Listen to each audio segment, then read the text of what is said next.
Today, we are facing some of the greatest challenges of our lives, from our health to political unrest, the environment, financial uncertainty, and the nation's racial divide. Welcome to Bill Myers Inspires. My idea for this show was to invite guests and get the conversation started, to take a deep dive into the issues that impact our world with an eye to exploring solutions. And we encourage our listeners to look within themselves to take decisive action to make a positive difference.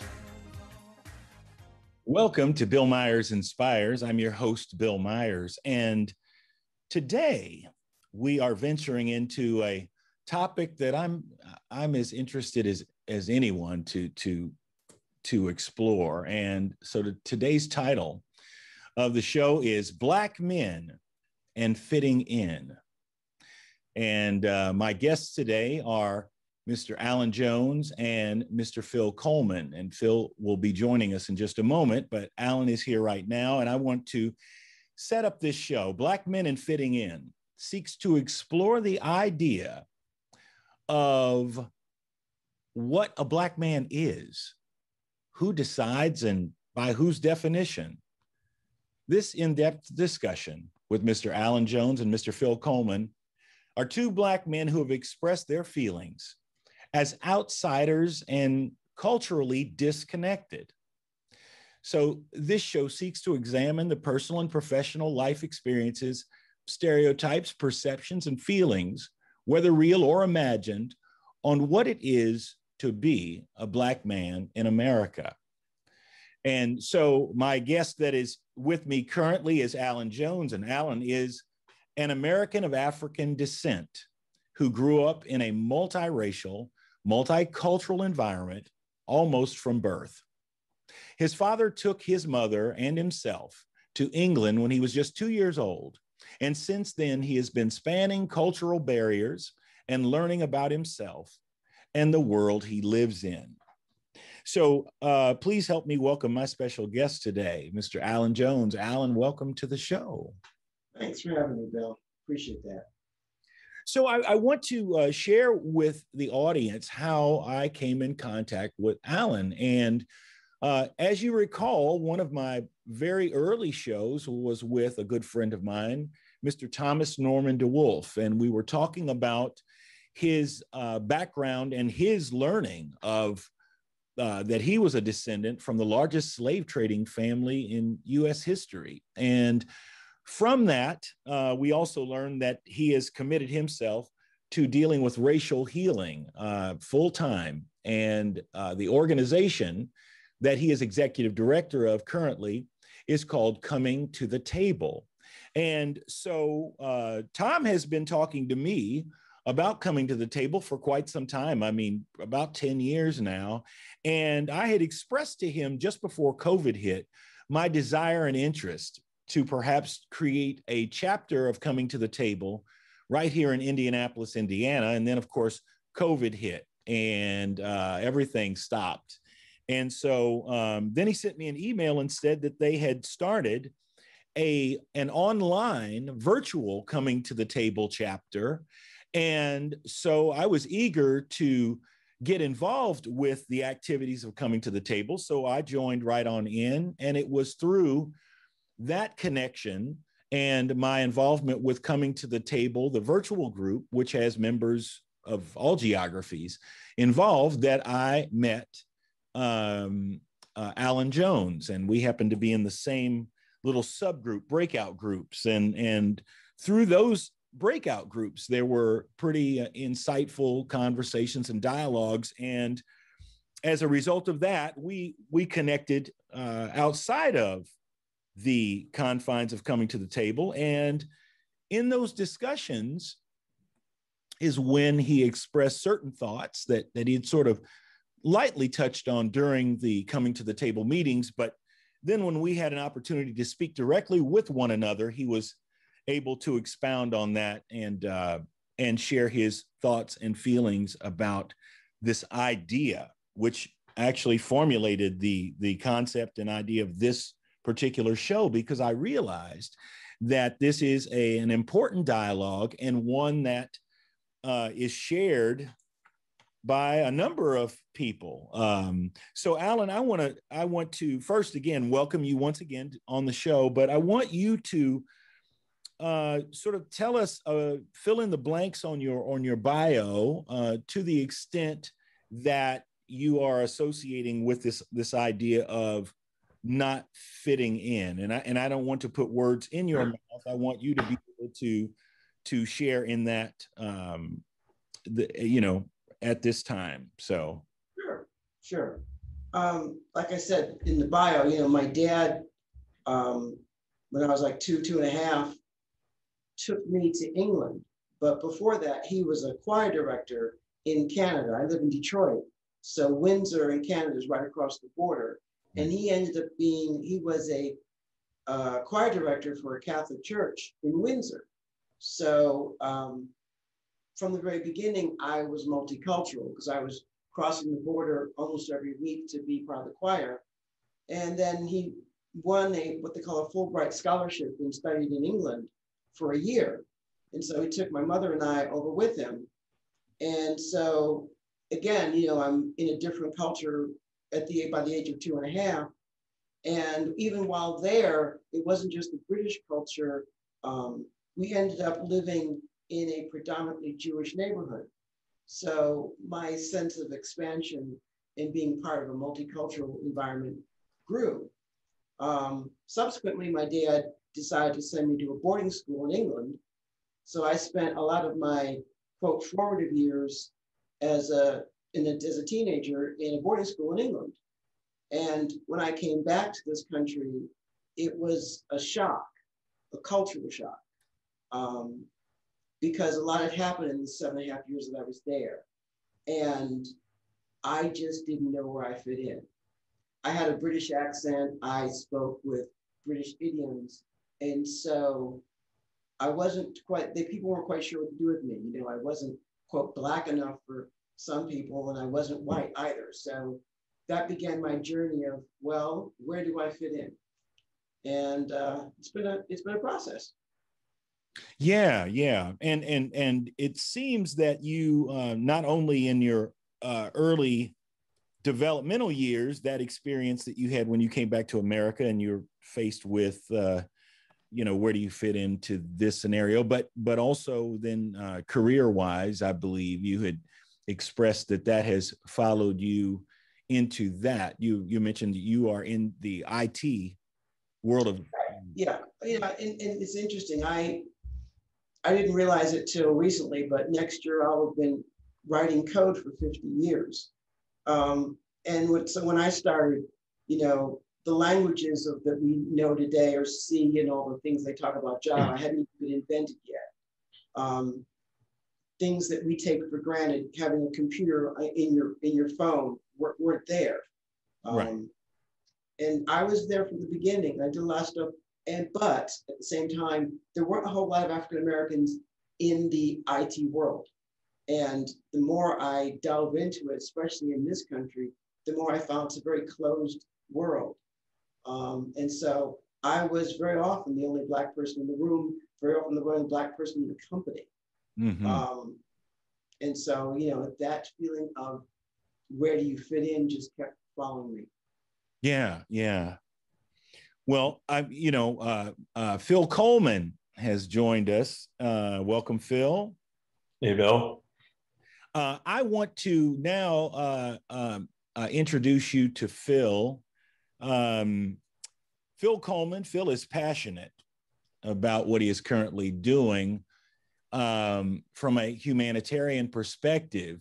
Little did he know that his life experience as a professional musician, pro racer, engineer, and business owner was preparing him to take on the task of designing water purification systems for thousands in dire need of safe drinking water around the world. Well, that's a pretty healthy little skip through your bio that obviously lands us to where we are today. But as I had said to Alan, I think it's important that you set that stage and articulate, because what had happened was I had met Alan in coming to the table, as I mentioned before, and within, I would say, a week or 10 days, I find myself in a conversation with Phil Coleman. Now, our mutuality was centered around both of us being musicians, and it had to do with a music opportunity opening up. And from that conversation, I shared with him that the pandemic had led me into this podcast. And so, in the midst of that, then again, we start to go a little bit deeper, and he then shares with me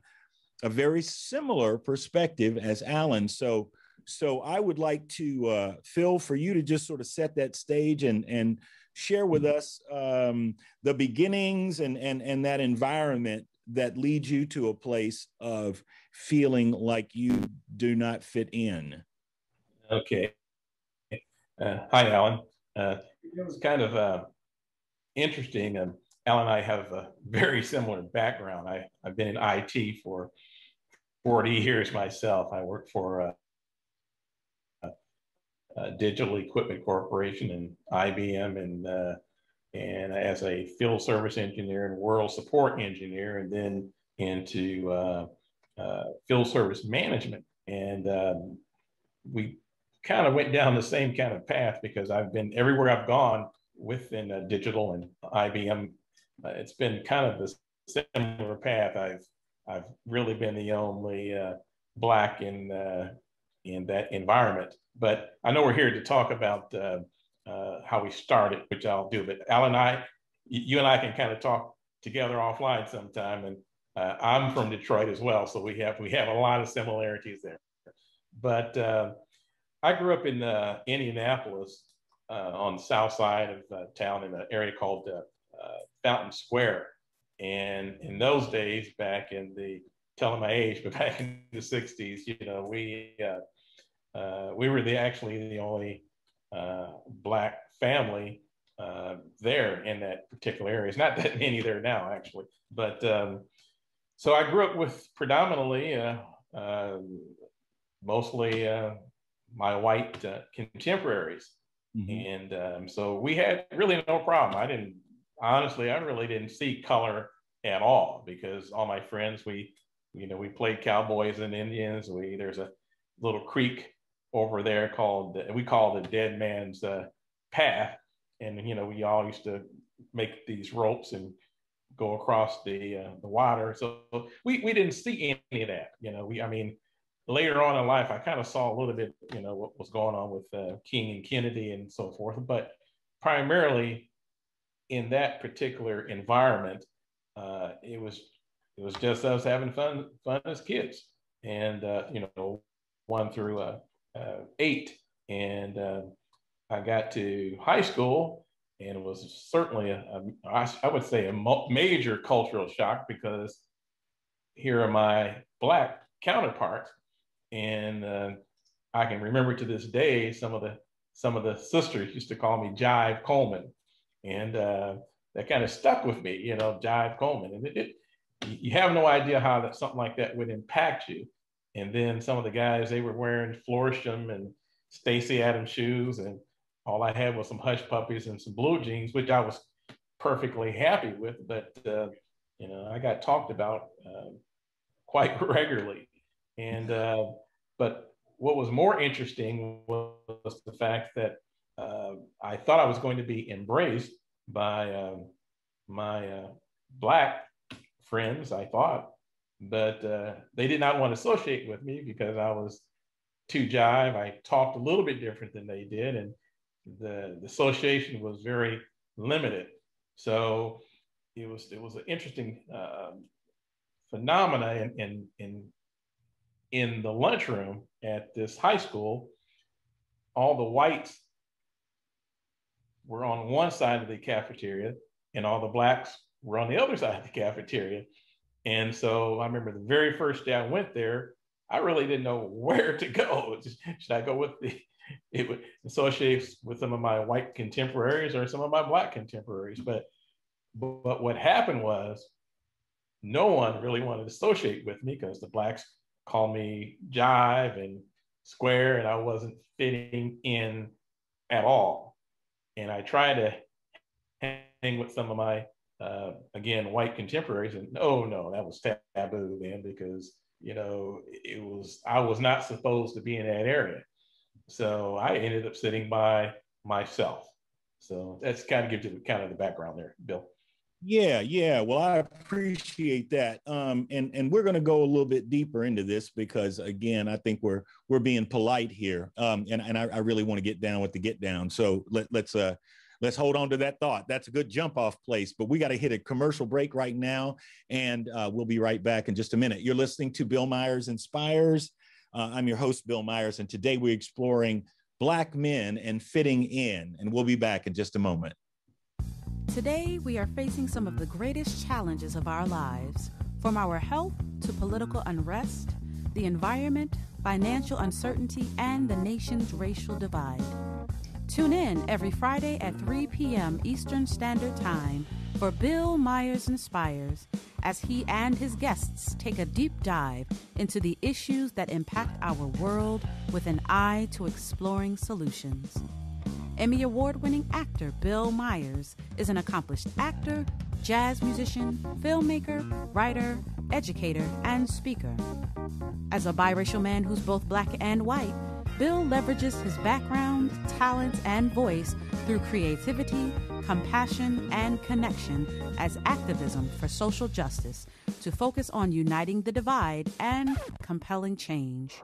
Bill Myers Inspires encourages listeners to look within themselves and take decisive action to make a positive difference. For more information, visit his website, billmyersinspires.com, and sign in for the latest news and updates.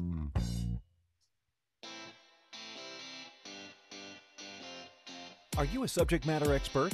Are you here to share your expertise with an audience waiting to hear from you in only the way you can deliver? Are you ready to have your voice amplified across the airwaves? Inspired Choices Network has a global radio platform streaming to millions of people across the world. Professionally produced and supported by an accomplished team every step of the way, you can broadcast from anywhere in the world, knowing your voice matters, and we ensure it is delivered with ease and efficiency. Eager to hear your message, the world awaits. Contact us today to become an Inspired Choices Network radio host. Email becomeahost@inspiredchoicesnetwork.com.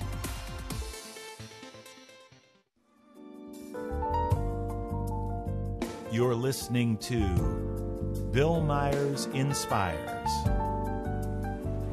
here on the Inspired Choices Network. We're here every Friday at 3 p.m. Eastern Standard Time. Thank you for joining us. And now, let's get back to the conversation. We're back, and you're listening to Bill Myers Inspires, and today we are exploring Black men and fitting in. And my subtitle for today's show was Perspectives on Identity.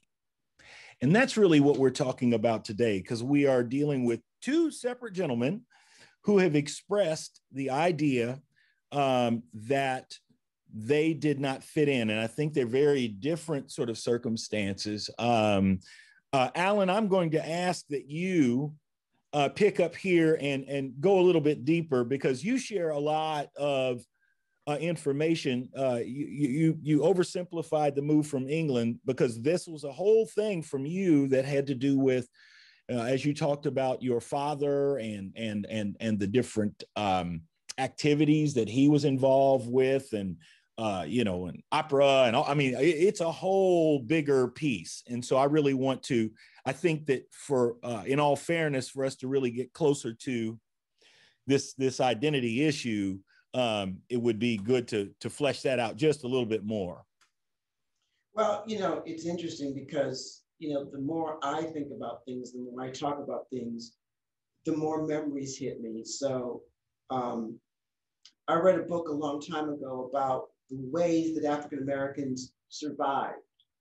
And, one of the ways was you assimilate, or you defy, or you just hide.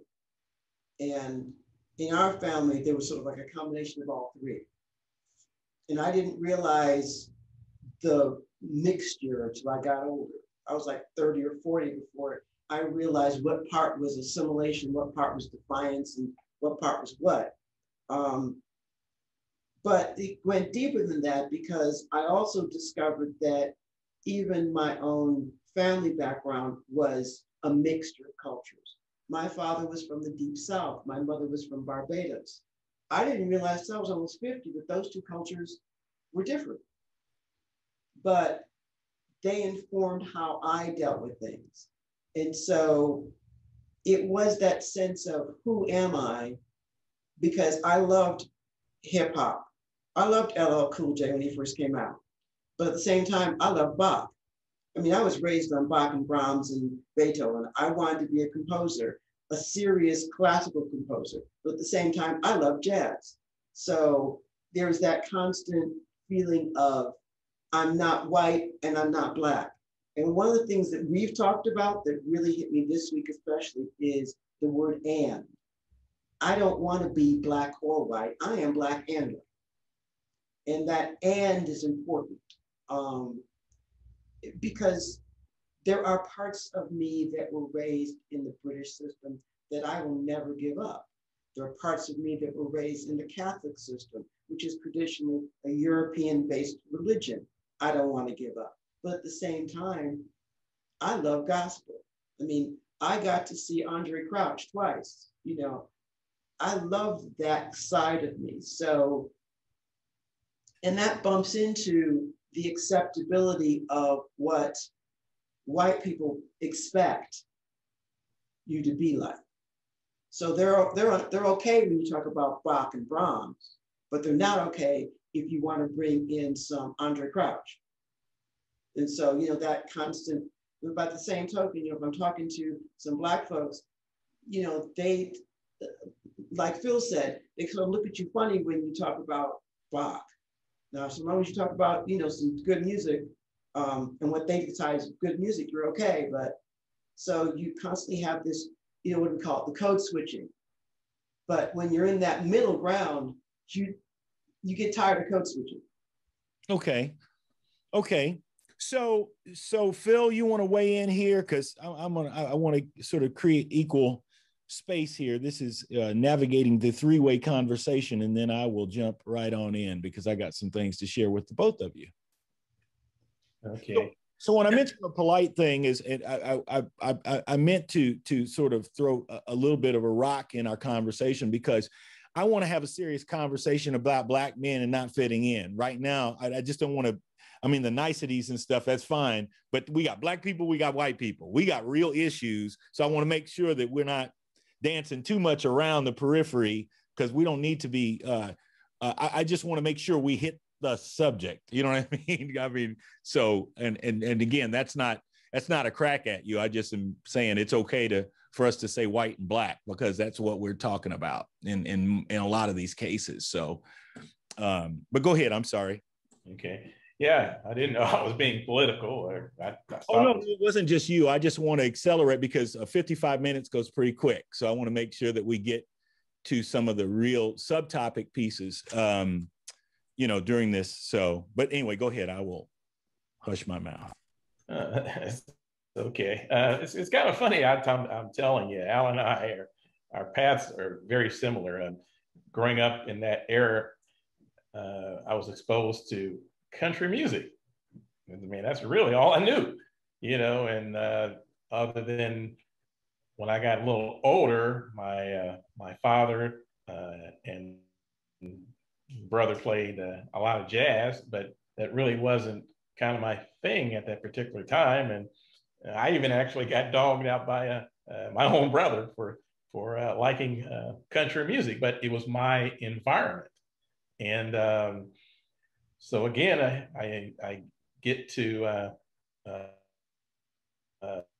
Manual High School, and you're talking about raw. It was pretty daggone raw at that particular time because I just wasn't that hip kind of person. But the only thing that really saved me was James Brown.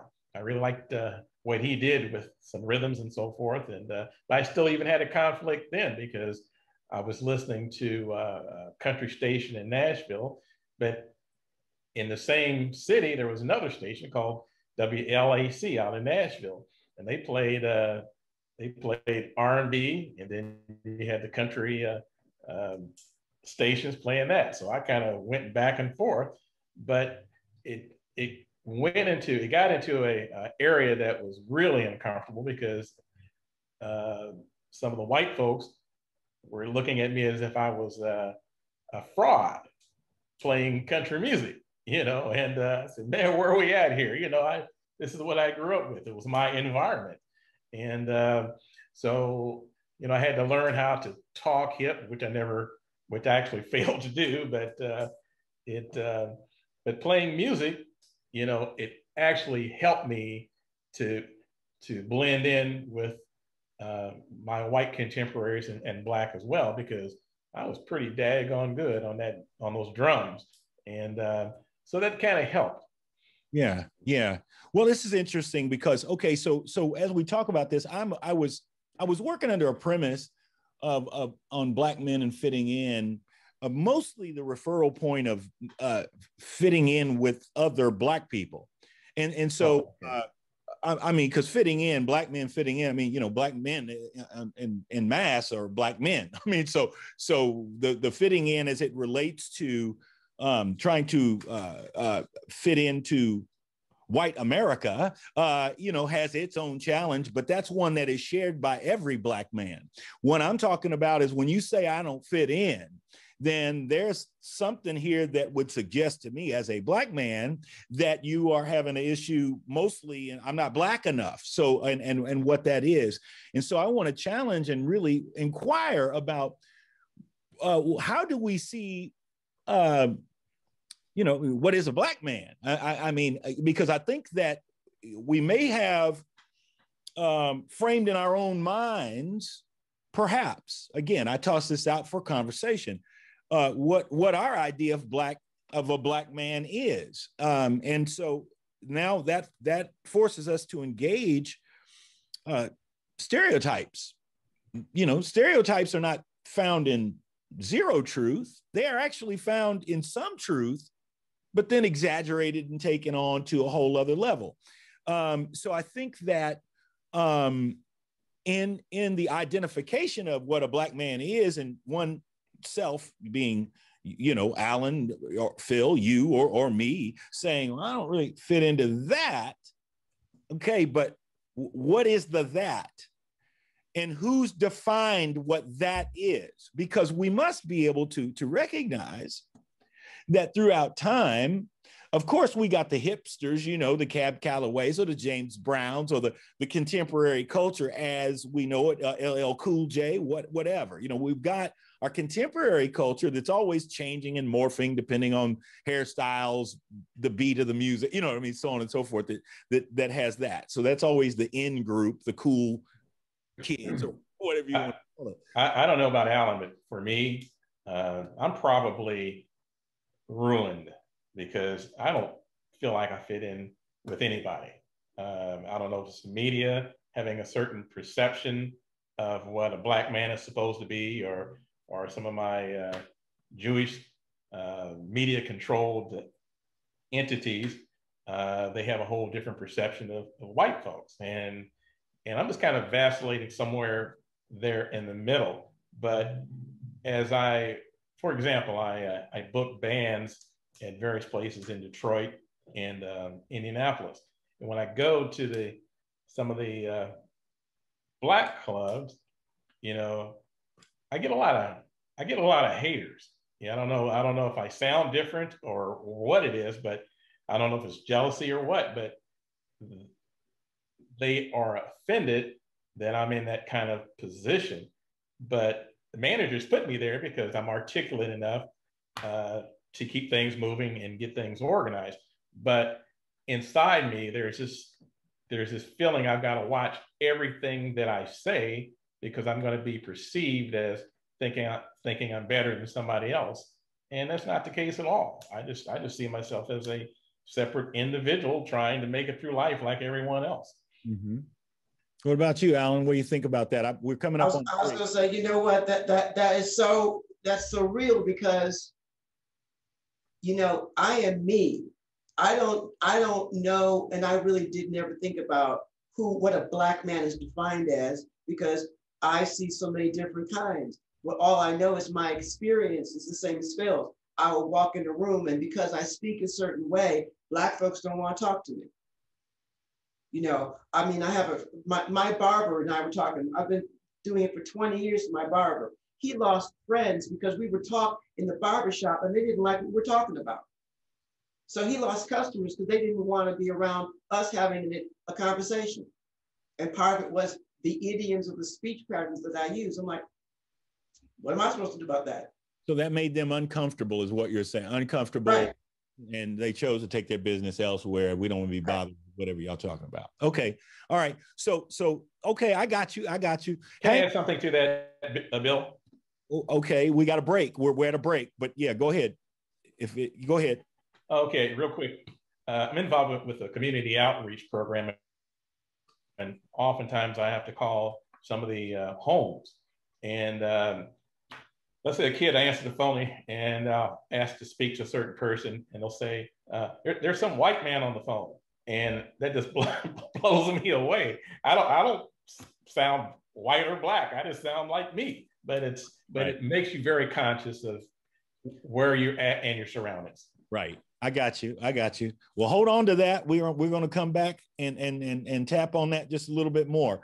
I appreciate you guys being with me today. We're discussing Black men and fitting in right here on Bill Myers Inspires on the Inspired Choices Network. We'll be right back in just a minute. Today, we are facing some of the greatest challenges of our lives, from our health to political unrest, the environment, financial uncertainty, and the nation's racial divide.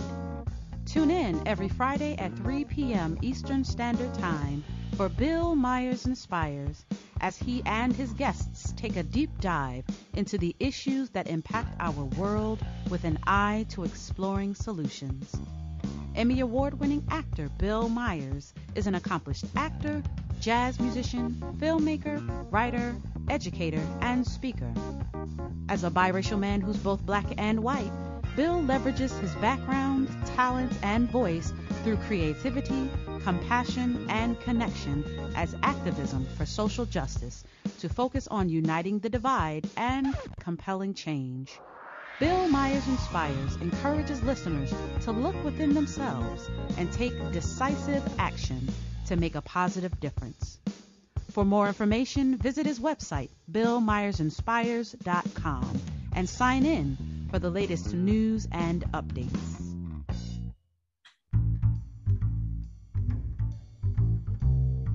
How wonderful would it be to carry your favorite Inspired Choices Network host with you throughout your day? Well, now you can. Inspired Choices Network now has its very own mobile app. Our free app offers live streaming shows, along with thousands of podcasts and TV episodes. Our shows cover a wide variety of topics. Whether you're waking up with us, carrying us through the day, and taking us to bed with you, we're always here for you to enjoy. We're easy to find. Just search for Inspired Choices Network in the Apple App Store or Google Play Store. You're listening to Bill Myers Inspires here on the Inspired Choices Network. We're here every Friday at 3 p.m. Eastern Standard Time. Thank you for joining us. And now, let's get back to the conversation. We're back. You're listening to Bill Myers Inspires, and today we are discussing Black men and fitting in with my guests, Alan Jones and Phil Coleman.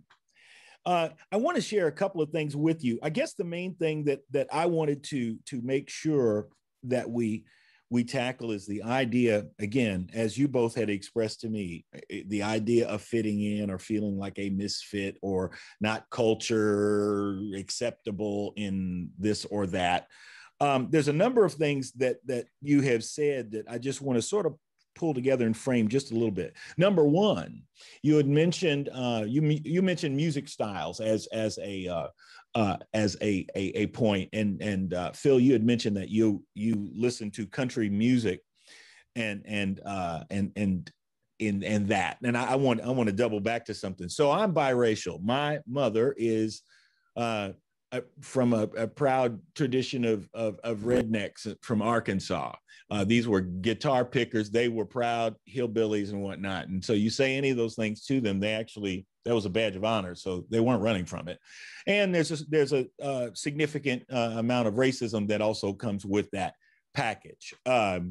So that's where she is from. My father is African American and was born here in Indianapolis and served as a police officer for 50 some years. Now, the irony is that my mother loves to listen to Aretha Franklin and so on and so forth, and Nancy Wilson and all that, coming from the Deep South.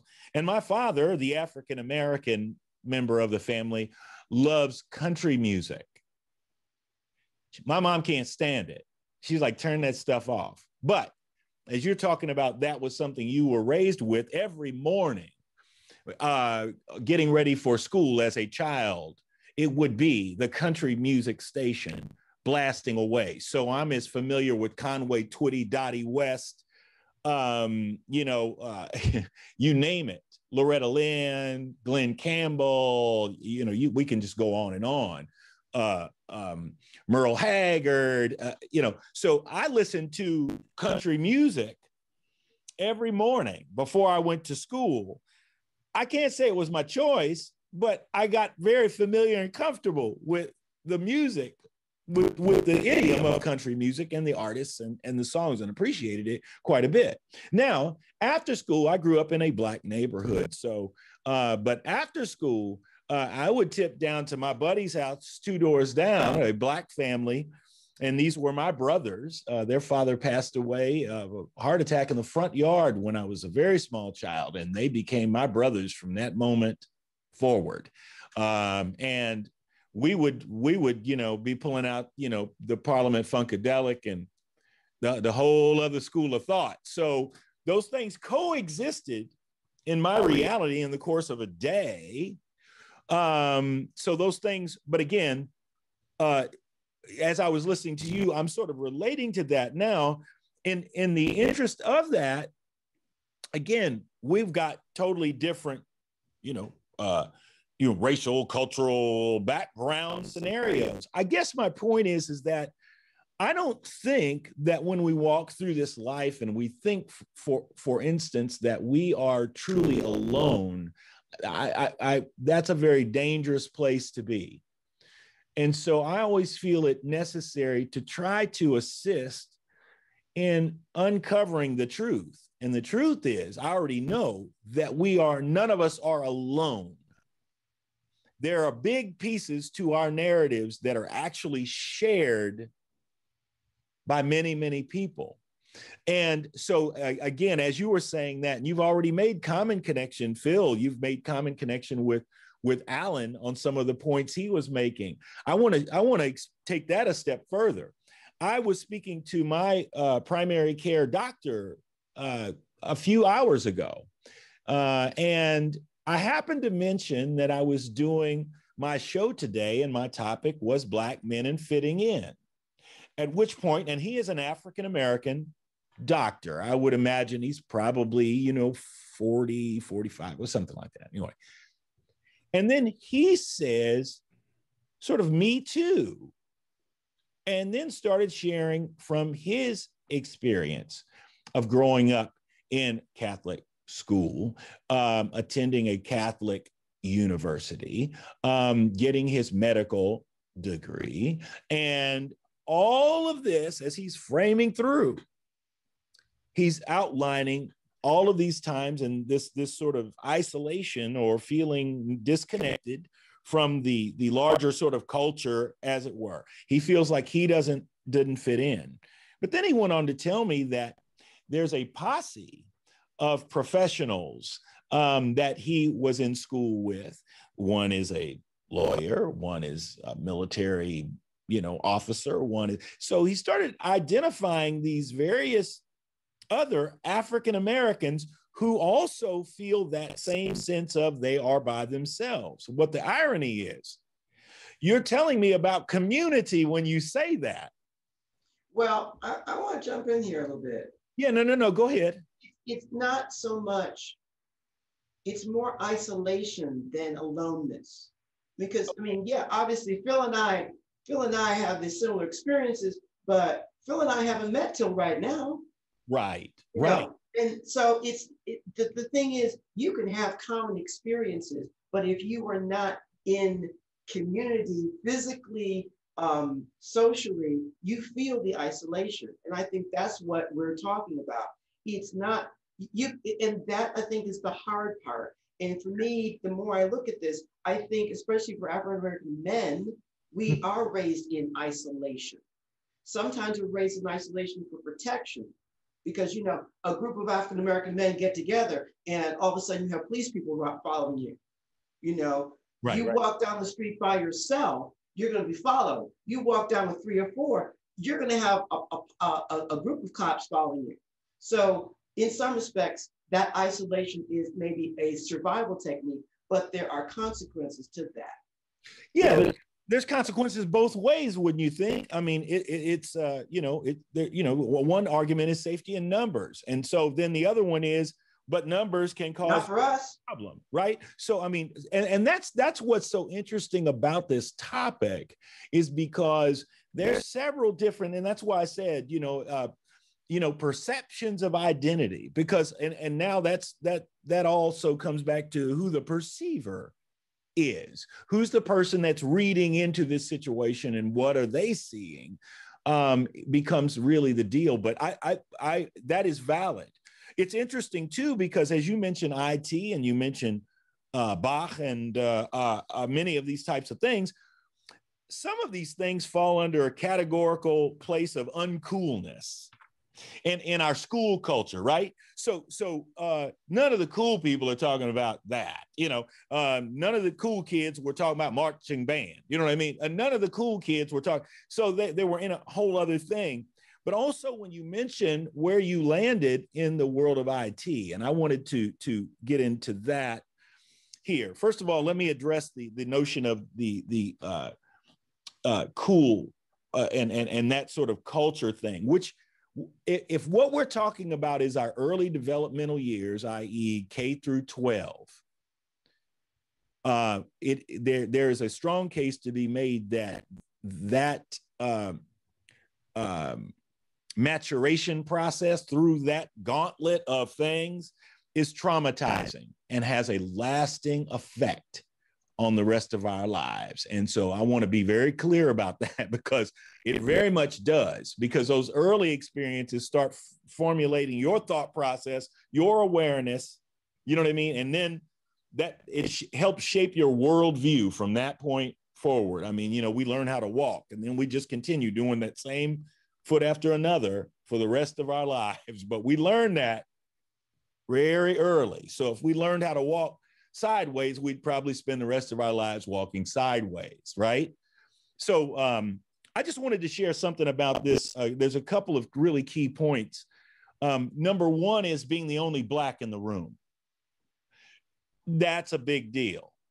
And that is, again, shared by many. And that was one of the things that my doctor had shared, that he shares with his buddies as well, that in the circles they run in, they are oftentimes the only Black in the room. And that makes a huge difference too, which helps contribute further to that sense of an isolation, if you will, because our first instinct when we walk into a space is to look around. Our scan is to find something, where's my posse? You know what I mean? Where are my people? Whether that's color or could be some other qualifiers. I mean, if I look over and see other bass players in a room or something, it's like, oh, there's my posse, there's my tribe, if you will, because we're always seeking that connection. And so I think that's part of the eye scan. It's not so much always just a color issue, but that certainly factors in pretty heavily when we're talking about Black men and fitting in. You know, if we're the only piece, so much of the time that can be very difficult to feel that. Go ahead, Phil, you were about to say something. There's a segment of the population.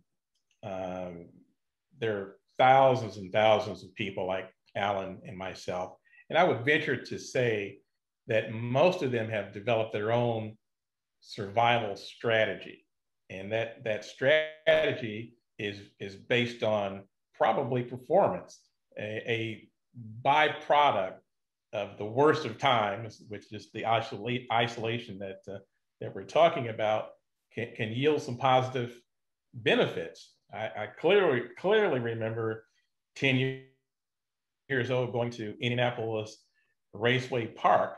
My father took me there, and I really loved drag racing. And he took me up to one of the teams, and they said, he asked, I'd like to get my son involved in this. And man didn't really mean any harm at all. He just said, sir, there's just not going to be any opportunities for colored people. And for some reason, that stuck in the back of my mind. And I just never forgot that. And so as time went on, you know, I was able to get a job. Once again, I kept that in the back of my mind. And eventually, you know, I was able to form my own professional drag racing team. And we won the biggest event in drag racing history, which is the U.S. Nationals, which is actually held right in Indianapolis. So I'm sure if you would check with Alan, everything he's done to take away some of the hurt, he's probably has actually pursued other interests that have kept him motivated, that has kept his mind active, so he didn't have to deal with some of the hurt of not knowing which way to go. So you kind of turn inside and you kind of just develop your own thing. That's why I got fairly decent with music. That's why I'm an inventor. That's how I'm involved in music. It's not because I really wanted to, it was just a protective mechanism to hide the isolation and the hurt. Right, so it can create an overachiever. In fact, I mean, because you've got something to prove at all times. You got something to prove, and that proof and that drive that can happen there is the only way you can validate why I'm here. If I'm the only one, but this is why I am here, right? That's it. So yeah, I feel that often. Again, to take this story all the way back so that you guys are aware, I wanted to play music from the time I was about 6 years old, and I want to play the trumpet and so on and so forth. It was time for me to be able to audition to become a member of the band and to get to play the trumpet, and they denied that and said I had no musical ability. And not only did that was their assessment, it was a test, it was then repeated, even after the parents come and meet. And I just really couldn't accept that. I was not believing that. I had no investment in whether or not they were telling the truth about whether I had the musical ability or passed the test. But the one thing I knew that I had was a very strong desire. And I have learned throughout my life that I'll go with the guy with a big, strong desire over a natural talent any day because he has something to prove. And just given the opportunity, watch him fly. So I know exactly what you're talking about. So, 45 years later, I'm still, that thought in the back of my mind that fuels me is you have no musical ability. Music's taken me around the world several times. You have no musical ability. So I've never forgotten that. And so, but it definitely fueled my work ethic, because if there was anything I wanted to do was to prove these fools wrong, definitively wrong. So that was fuel in my tank for doggone sure. So I think that that's really, really important stuff. We're going to take a quick break here and we're going to come back and wrap this up. But you are listening to Bill Myers Inspires, and today we are covering Black men and fitting in. We'll be back in just a moment. Today, we are facing some of the greatest challenges of our lives, from our health to political unrest, the environment, financial uncertainty, and the nation's racial divide. Tune in every Friday at 3 p.m. Eastern Standard Time for Bill Myers Inspires, as he and his guests take a deep dive into the issues that impact our world with an eye to exploring solutions. Emmy Award-winning actor Bill Myers is an accomplished actor, jazz musician, filmmaker, writer, educator, and speaker. As a biracial man who's both Black and white, Bill leverages his background, talents, and voice through creativity, compassion, and connection as activism for social justice to focus on uniting the divide and compelling change. Bill Myers Inspires encourages listeners to look within themselves and take decisive action to make a positive difference. For more information, visit his website, billmyersinspires.com, and sign in for the latest news and updates.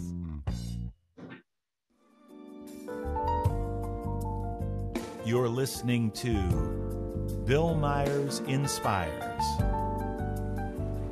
here on the Inspired Choices Network.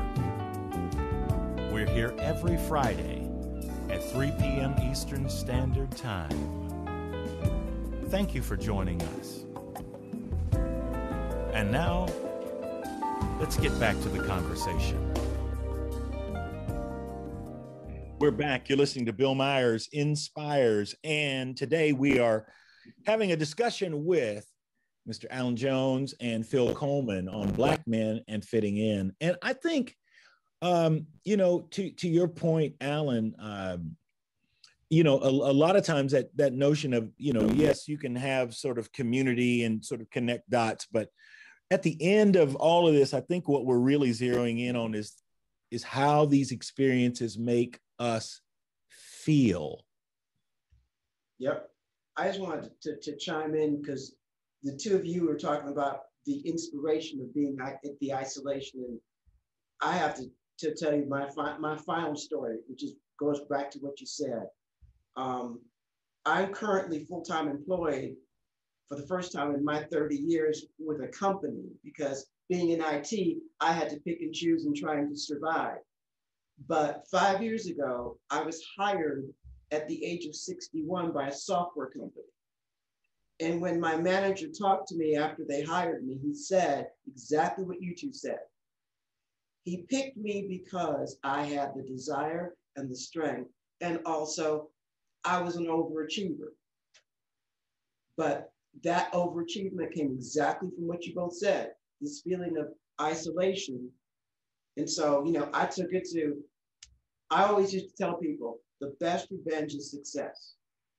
So for me, being in a software company at 66 and keeping up with folks who are, I'm older than some of their parents, is the victory.